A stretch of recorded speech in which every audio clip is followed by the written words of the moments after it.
제가 오늘 말씀 나누기 전에 한번 질문을 드릴게요. 하늘나라는 어디 있을까요? 하나님의 나라가 어디 있을까요? 자, 정답은 아니야. 다 비슷한데 정답은 아니에요.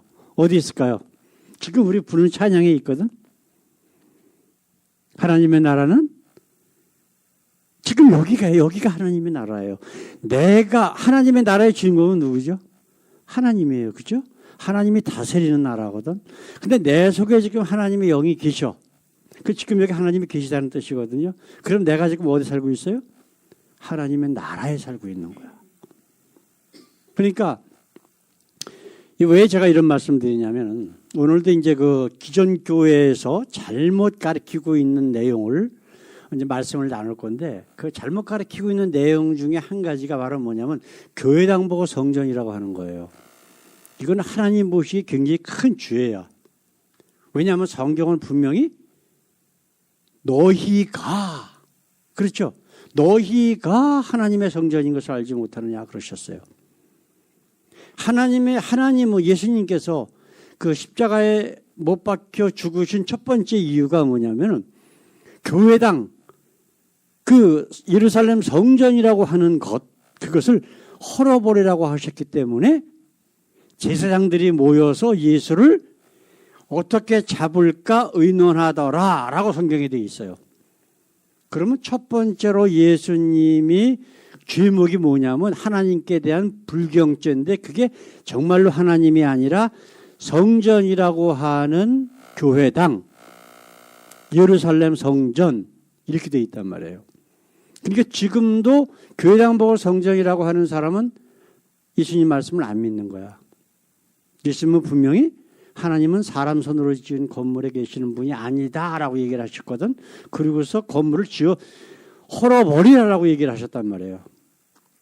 그러면 지금도 교회당 보고 성전이라고 하는 자는 뭐예요? 예수님을 잡아 죽인 그 유대 종교 지도자들하고 똑같은 말을 지금 하고 있다는 거예요. 그러면 하나님께서 과연 그렇게 주장하는 사람들을 하나님의 자녀라고 인정을 하실까? 우리가 한번 생각을 해보자고요. 예수님을 잡아 죽인 사람들인데 그 영을 가지고 있는 사람들인데 하나님께서 잘했다 라고 하시면서 하나님의 나라로 인도하실 거냐라고 하는 거예요. 그러니까 하나님의 나라는 어디 있다? 그 어디나 하늘나라. 사실은 하늘나라라는 말이 성경에 없어요. 원래. 근데 왜 그러냐면 하나님이라고 하는 그 단어 자체를 유대인들은 말을 꺼내질 않았어. 불경이라 그래가지고 성경을 읽다가도요. 하나님 여호와 하나님 이 말이 나오면 넘어갔어요. 그냥. 그러다 보니까 하나님의 나라 이게 하나님의 나라를 자주 얘기하다 보니까 하나님의 이름이 계속 나오잖아요. 그래서 하늘나라 그다음에 헤븐 천국 이런 말들을 바꿔버린 거지 원래는 전부 다 하나님의 나라예요. 아시겠죠? 자, 오늘도 우리 출애굽기 강해 계속 해나갑니다. 오늘 말씀 우리 17장 말씀 같이 나갈 건데 우리 요절 말씀 17장 10절에서 13절 말씀 우리 3절 4절까지만 우리 같이 한번 읽어보십시다.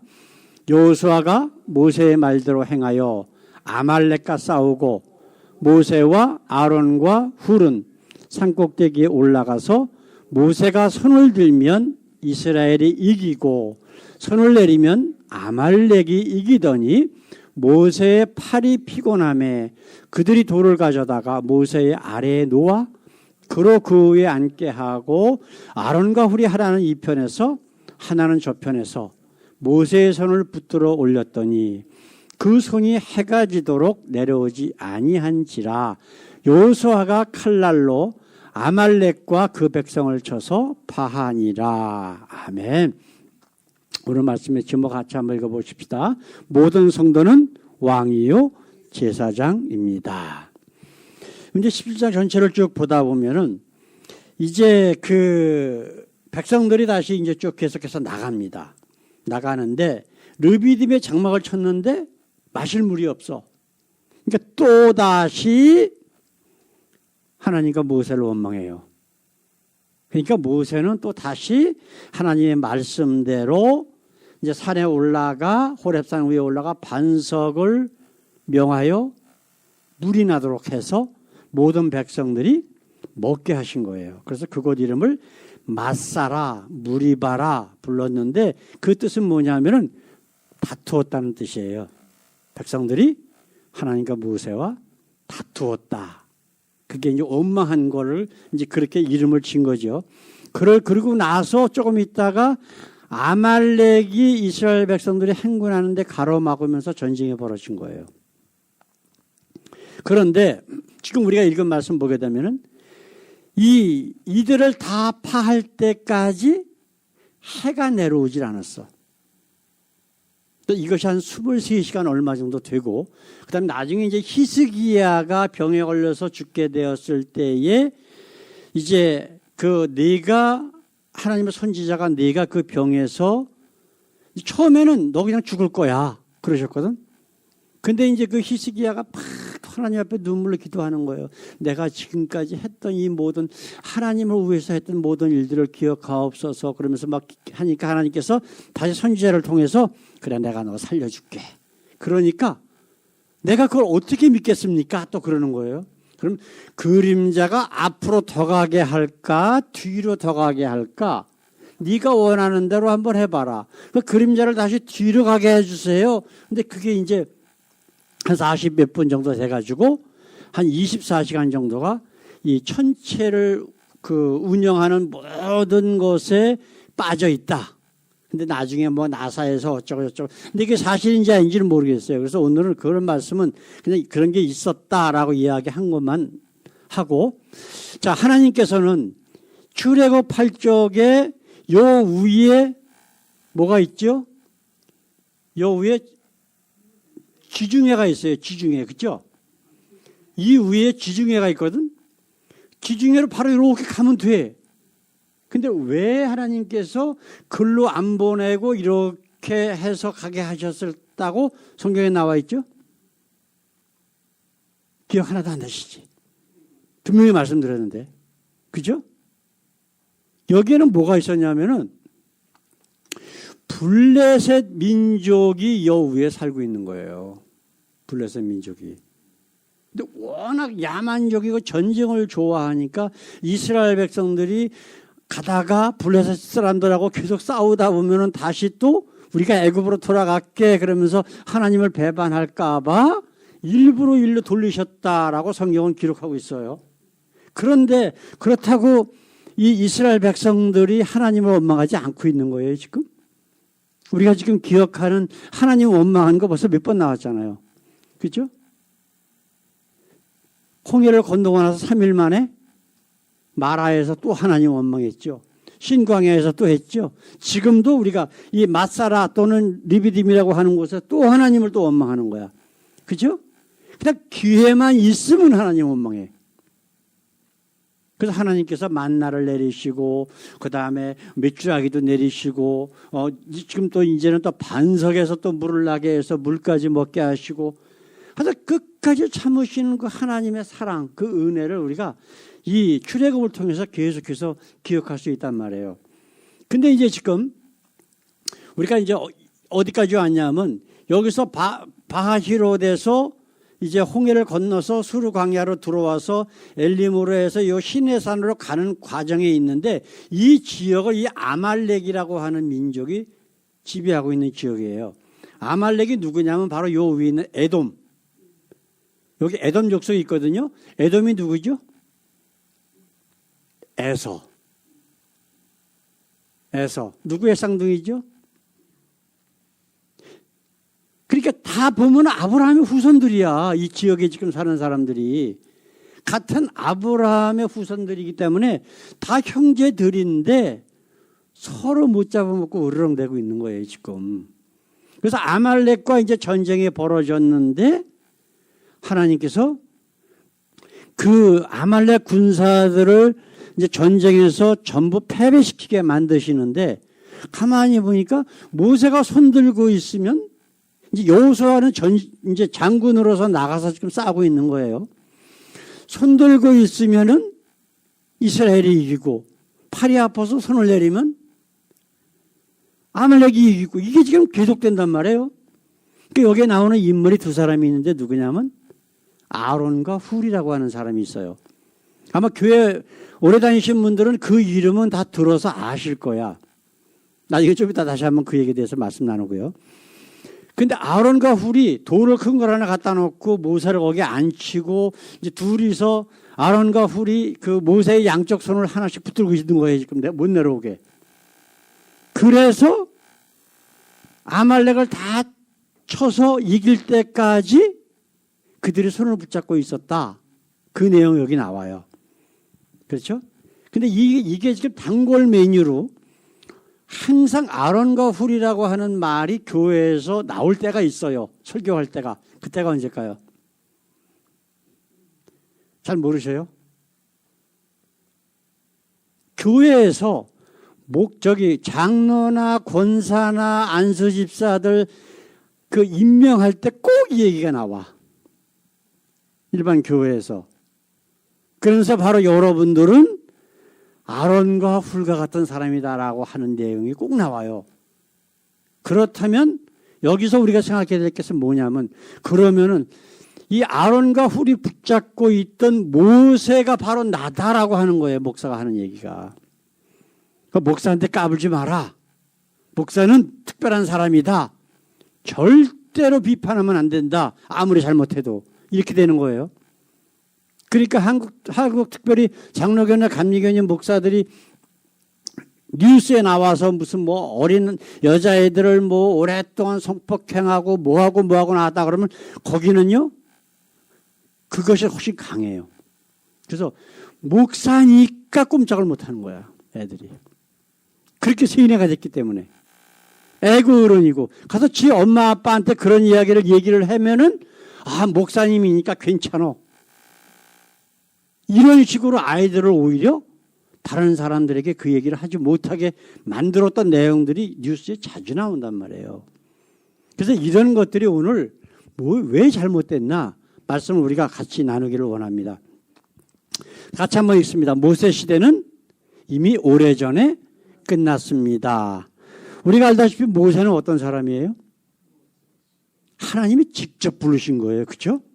직접 만나주시고 직접 능력을 허락하시고 직접 하실 말씀들을 그 입술에 주고 하는 모든 하나님의 대리자에서의 역할을 갖다 감당한 사람이에요. 그래서 내가 보낸 사람인 것을 알게 하라 그러시면서 특별한 사명들을 주셨다고. 그렇죠? 구약의 선지자들도 마찬가지예요. 예언자들, 선지자들을 어떻게 하셨어요? 하나님께서 만나주시고 너 이스라엘 백성들에게 가서 이렇게 이야기를 해라 라고 토시 하나 안 틀리게 하나님이 주신 말씀만 선포했던 사람들이 구약의 선지자들, 예언자들이 있었다고. 그럼 지금 목사는 어떨까요? 과연 그럴까요? 예수님의 사도들은 어때요? 예수님의 사도들 마찬가지예요. 예수님이 주신 말씀만 선포했어요. 그게 내가 지금 그 말을 선포함으로 말미암아 어떠한 위협이 심지어는 목숨까지 빼앗길 수 있을지언정 그 말씀만 선포한 거예요.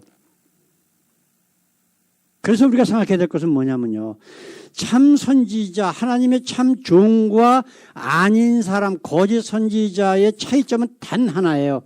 하나님이 주신 말씀만 선포하냐, 아니면 자기 얘기, 자기 생각, 그걸 거기다가 첨부시키느냐 아니냐.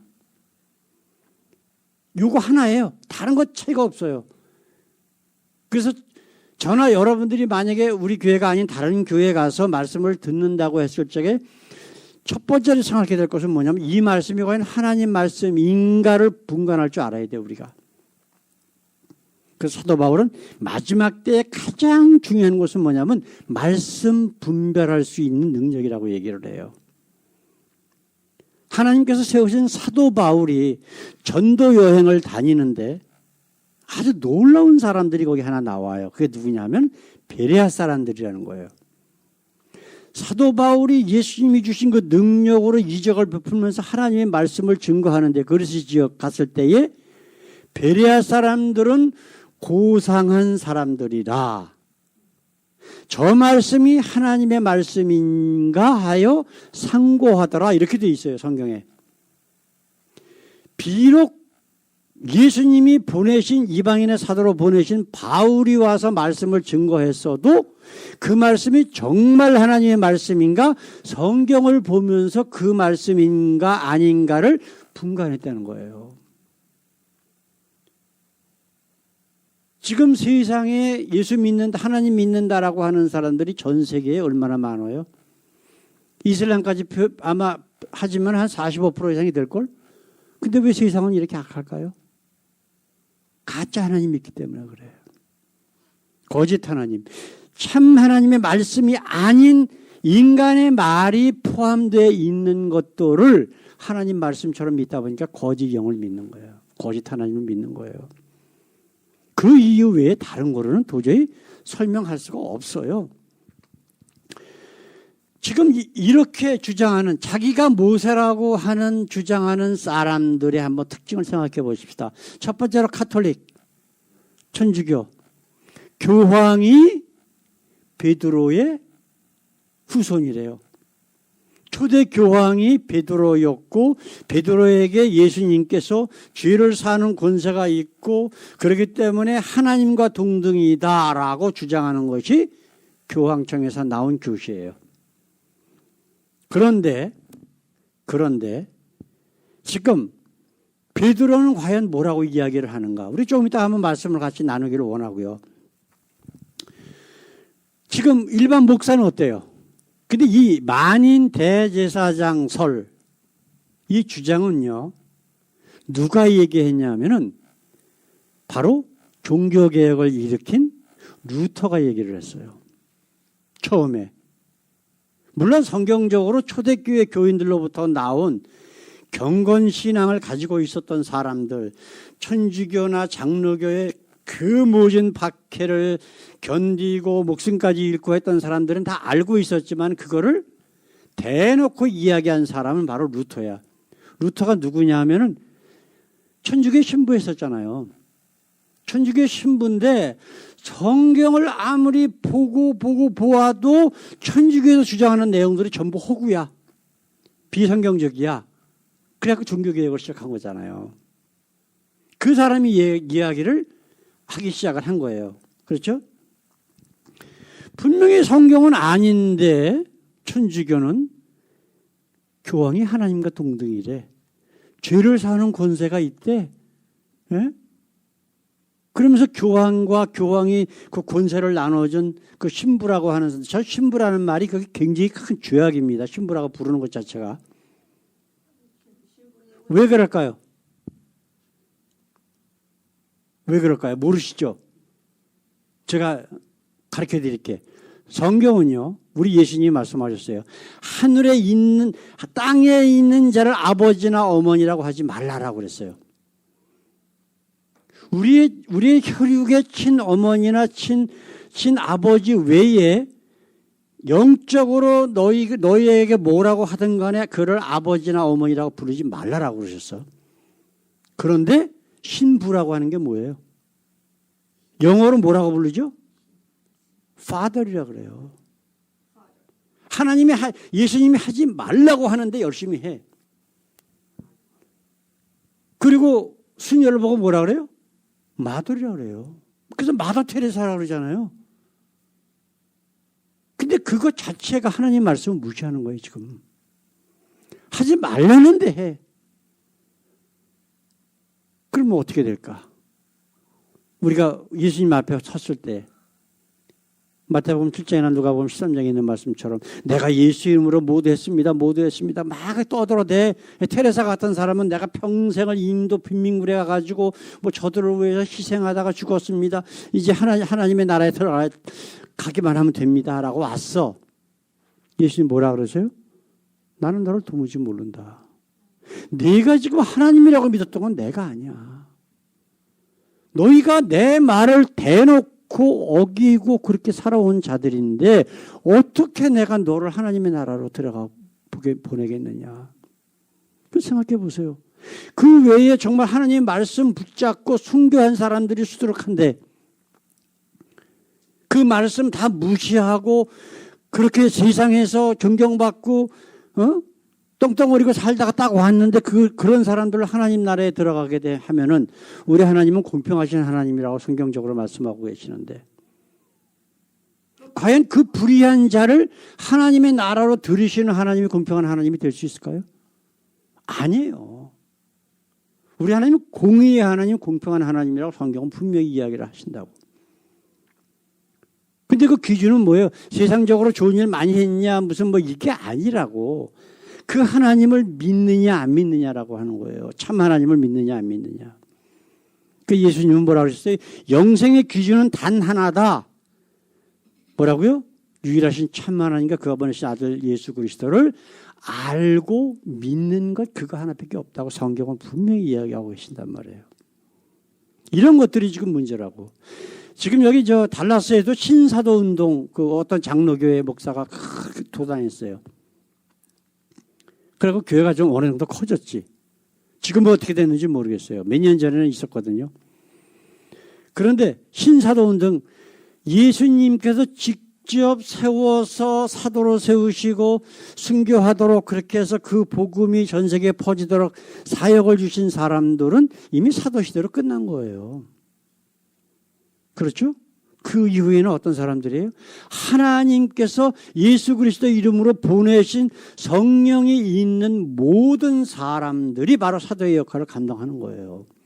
근데 사도는 아니야. 근데 신사도라고 정말 이제 그 1세대 사도 말고 내가 예수님이 직접 임명한 사도야라고 하는 자들이요. 많은 그 능력을 행하면서 사람들을 미혹하고 온갖 짓을 다 하더라고. 근데 그런 게 과연 성경적인지 아닌지를 분별하는 것은 우리의 몫이란 말이에요. 왜?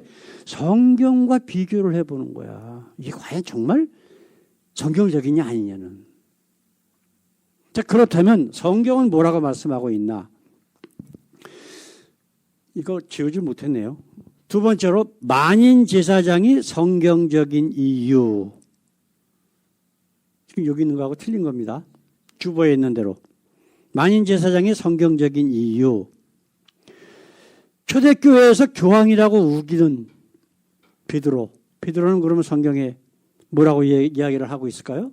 우리 같이 한번 베드로전서 2장 9절에 한번 말씀 읽어보십시다. 그러나 너희는 택하신 족속이요 왕 같은 제사장들이요 거룩한 나라요 그의 소유가 된 백성이니 이는 너희를 어두운 데서 불러내어 그의 기이한 밑에 들어가게 하신 이의 아름다운 덕을 선포하게 하려 하심이라.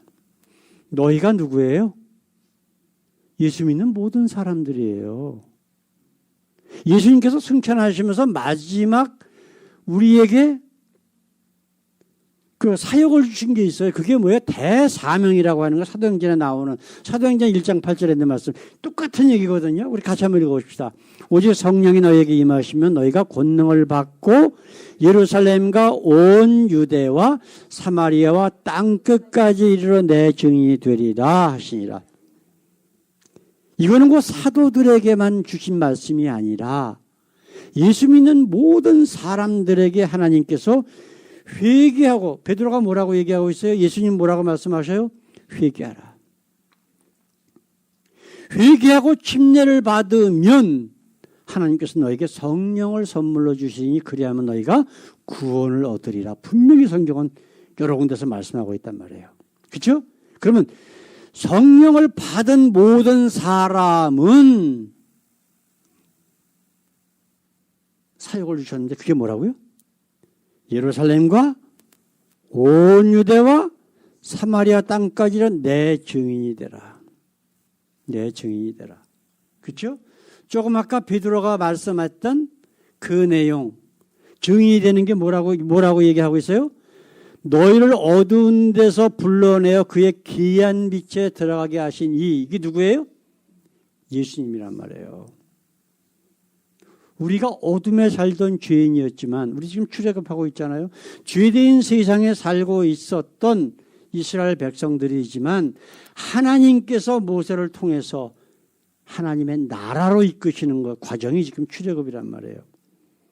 이 말씀을 지금 똑같은 말씀인데 다른 단어를 사용해서 우리에게 선포하고 계시는 거라고요. 그래서 뭐라고 하라고요? 아름다운 덕을 선포하게 하려 하십니다. 이게 바로 뭐예요? 증인되는 거예요. 예수님의 증인되는 것. 하나님의 사랑과 은혜가 무엇인지 너희가 어떻게 해야 구원받는지를 다른 사람들에게 알리는 선포하는 증인으로의 삶을 살라고 지금 말씀하고 있다라고 하는 거예요. 왜 이게 가능하냐면요.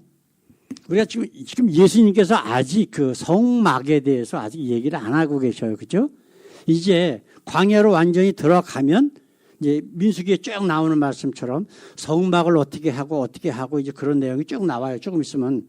그런데 성막은요. 그 안에 성막이 있고 또 그 안에 지성소라는 데가 있어요. 그래서 만나나 이런 언약궤를 거기다 놔두고 그 다음에 오직 대속죄일날 대제사장만 들어가. 거기는 대제사장이 혹시 죄를 회개하지 않고 들어가면 어떤 일이 벌어지냐면은 하나님께서 쳐서 죽여버리셔요. 대제사장이라도.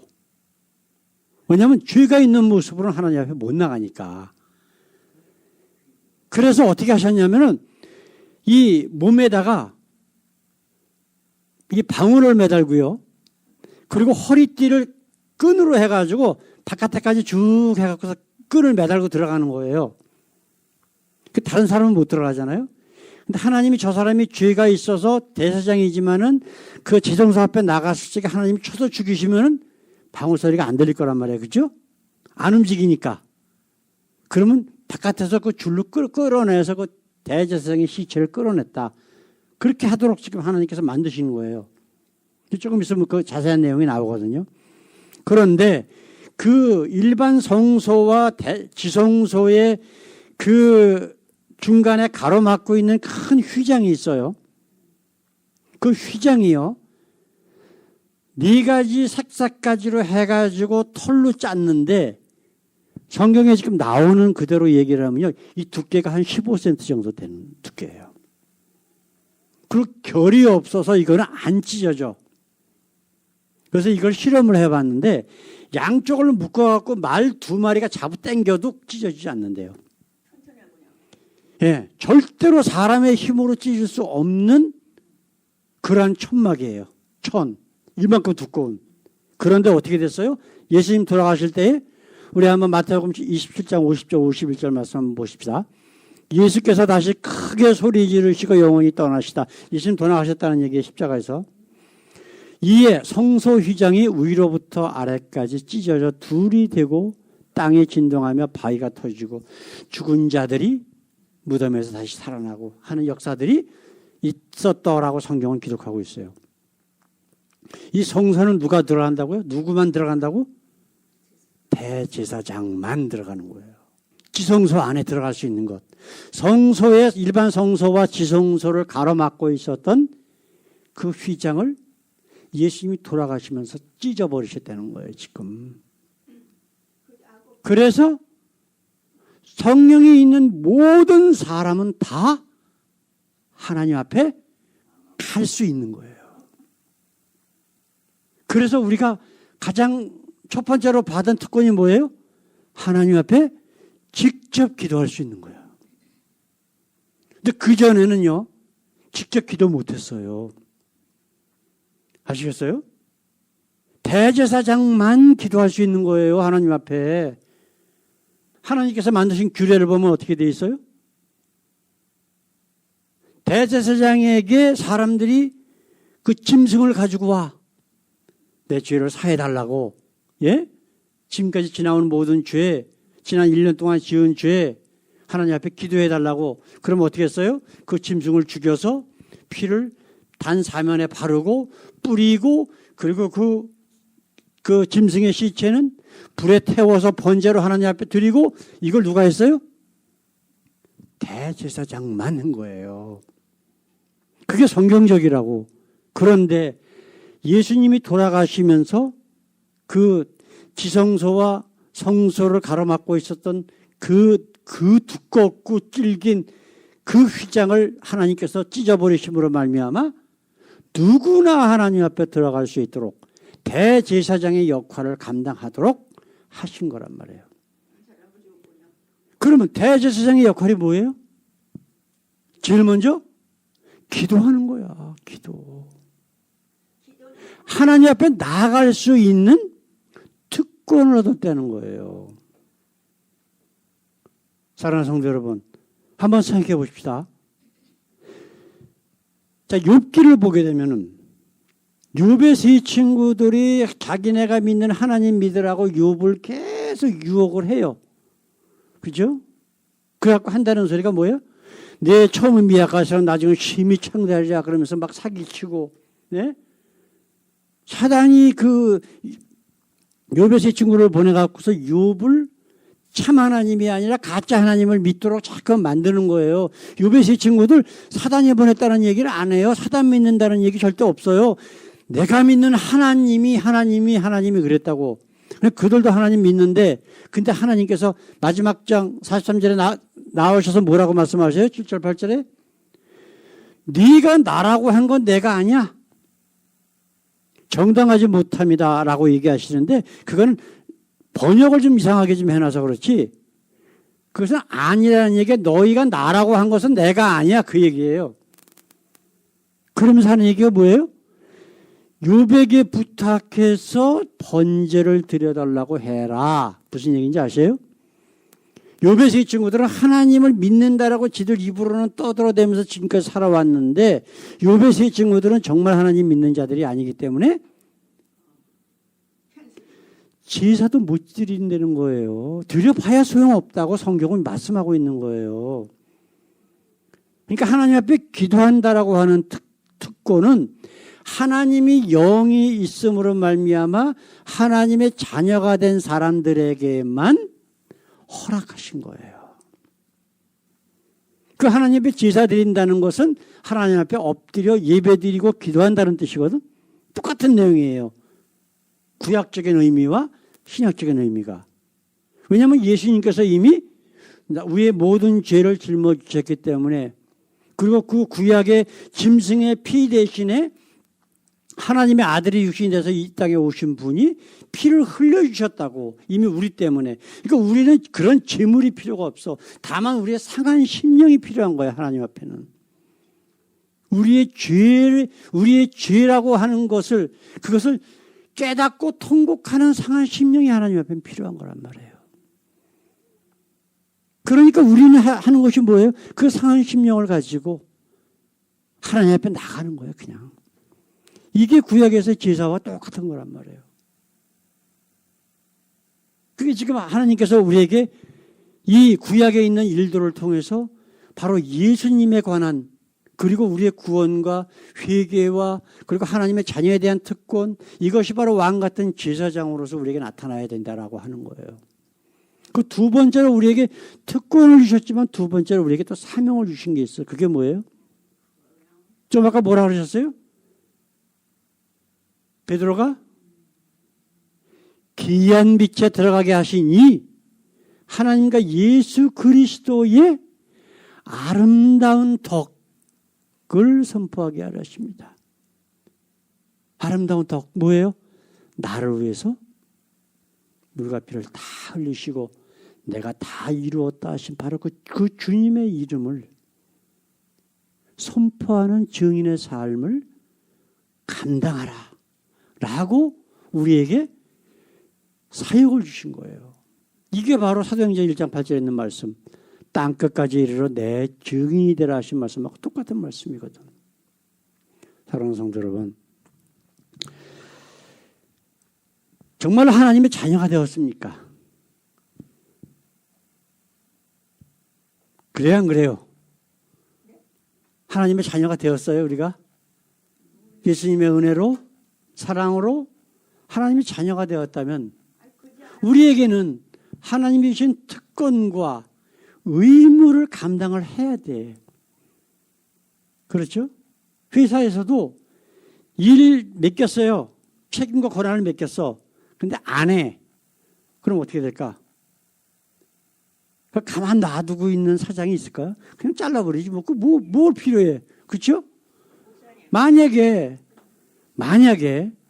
우리가 하나님의 자녀로서 정말 하나님께 나아갈 수 있는, 아무 때나 나아갈 수 있는 대제사장의 사명을, 권한을 주셨어. 자격을.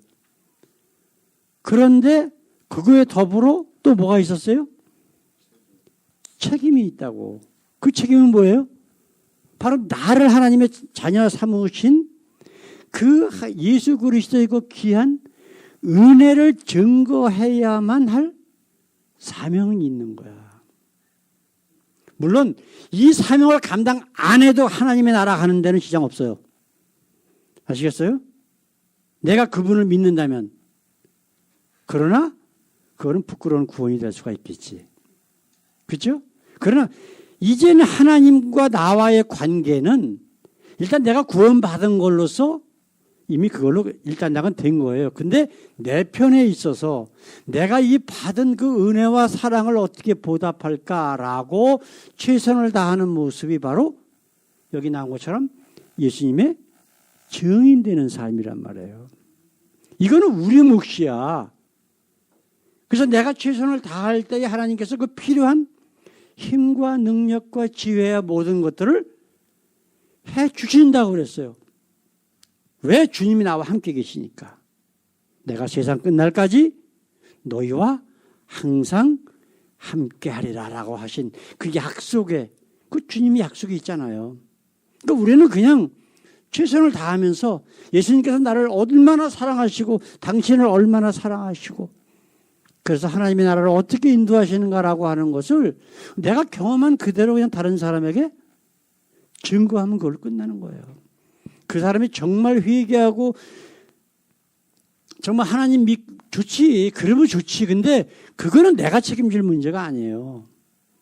나는 그냥 최선을 다해서 하나님이 누구신가, 예수가 누구신가, 나를 어떻게 구원하시는 것만 알려주면 그걸로 끝이야. 그러고 나면 그의 마음을 하나님께서 성령을 보내서 감동감화 시켜주셔서 회개하고 그리고 성령 받고 하나님의 자녀가 되게 하나님께서 인도하시는 거지. 저 사람을 전도해가지고 내가 우리 교회를 끌고 와야 돼라고 하는 것은 교만이에요. 내가 책임지겠다는 거거든. 그렇죠? 나라고 하는 말이 거기 들어가면은 그건 벌써 교만이야. 누가 하신다? 하나님이 하시는 거예요. 사랑하는 성도 여러분, 우리는 누구다? 왕 같은 제사장입니다. 목사가 특별해요? 모세 같은 사람이에요? 아니에요. 나중에 이제 모세를 그 질투하는 그 아론과 미리암이 이제 몇 장 있으면 나오거든요. 막 이제 모세를 질시를 해. 너만 하나님이 불렀냐 뭐 어쩌고 그러면서 이제 자기네들도 모세의 자리를 자기가 대신하겠다고 막 나오니까 하나님께서 그들을 치셔. 근데 이유가 뭐냐면 이방인과 결혼했다는 거예요. 모세가 도망가갖고 40년 동안 광야에 있으면서 미디안 지역에 제사장의 딸과 결혼을 해갖고 아들 둘을 낳았었거든. 그걸 트집을 잡아서 야 하나님이 이방인들하고 결혼한 너 같은 거를 상대하시는 게 말이 안 된다. 우리가 해야 된다. 우리는 레위 족속이다. 이렇게 신분에 대한 그런 교만이 있었기 때문에 하나님께서 미리암을 쳐서 문둥병을 들게 만드셔요. 이걸 가지고 목사한테 까불지 말라, 교황한테 까불지 말라 지금 그렇게 얘기하는 거거든.